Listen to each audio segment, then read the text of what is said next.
ملګرو دغه ویډیو وګورئ چې ایډیټ د اصلي د څنګه چل دی خپل نظر بیا کمنټ کې ولیکئ. رښتیا هم سامسنګ S15 الټرا دومره زیات زوم لري، دا ظالمان خو بیخي د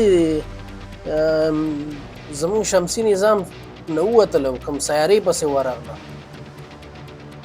او هغه سیاره چې کړۍ ترې راتاوي دي هغه دغه هغې کې تیږې دي، دغه تیږې یې ورته راواخیستلې چې حرکت په حال کې دي. یار زما خو باور نه راځي چې یو موبایل د دومره قوي زوم ولري، ځکه دا زه فکر کوم یوازې په ټلسکوپ کتلی شي. نو دوی څنګه په دې کیمره باندې که چا سره داسې موبایل وي رښتیا او دومره قوي زوم لري نو کمنټ وکړئ، کمنټ کې ولیکئ.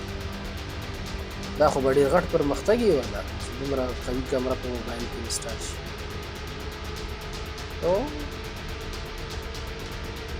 ظالمه ایلینز پکې ورلټوه. ویډیو در سره لایک او شیر کړئ ملګرو.